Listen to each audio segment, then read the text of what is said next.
নিজের চোখে দেখা কিছুদিন আগে একটা জানাজা পড়িয়েছে, খোদার কসম করে বলছে 6:30 ইন্তেকাল করেছে। হসপিটালের বিল দেনেওয়ালা নাই, 4 সন্তান, অ্যাম্বুলেন্সে ঘরে ঘরে আসবে, 1000-1200 টাকার বিল দেনেওয়ালা নাই।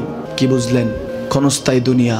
মুমিনের কম থাকলেও আমি বলি, কেউ যদি এসে বলে হুজুর একটু দোয়া করেন, খুব পেরেশানিতে আছি, আমি তার হাত চুমু খেয়ে বলি তোমাকে মোবারকবাদ, আল্লাহ তোমাকে ভালোবাসে। পেরেশানি তো মালিক দেয়, এই জন্য এটা রহমত মুমিনের জন্য। পেরেশানি দেয় যখন ফেরেশতারা বলে আল্লাহ চাইতেছে টাকা পয়সা চাইতেছে, বলে এটা কি? বলে ফাসেক, দে বিদায় কর।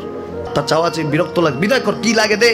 মুমিন যখন চাইতে থাকে আল্লাহ আমাকে কিছু লাগবে, যখন একটু করে চায় আমার মাটাকে সুস্থ করে দাও, বাবাটাকে আল্লাহ আমার স্ত্রীকে, আমার আমাকে একটু তৌফিক দাও, চাইতে থাকে মুমিন। আল্লাহ বলে যখন ফেরেশতারা দেখে মুমিন চাচ্ছে, দেরি করতে পারে না, তাড়াতাড়ি খাজানা নিয়ে দিতে নেবে, আল্লাহ বলে রাখোস না, এত তাড়াহুড়া কিসের?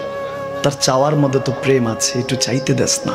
থাকুক না মুমিন আর একটু পেরেশান, থাকুক না, থাকতে দেস না, একটু থাক, একটু থাক। পেরেশানিতে রেখে আল্লাহ মজা নেয়, মহব্বত নেয়, মুমিনের অন্তর থেকে খুশবু নেয়। আল্লাহর বড় মায়া, মুমিন যখন চায় আল্লাহ তখন মায়ার নজর নিয়ে তাকায়, হায় হায় আমার বান্দা, সুবহানাল্লাহ।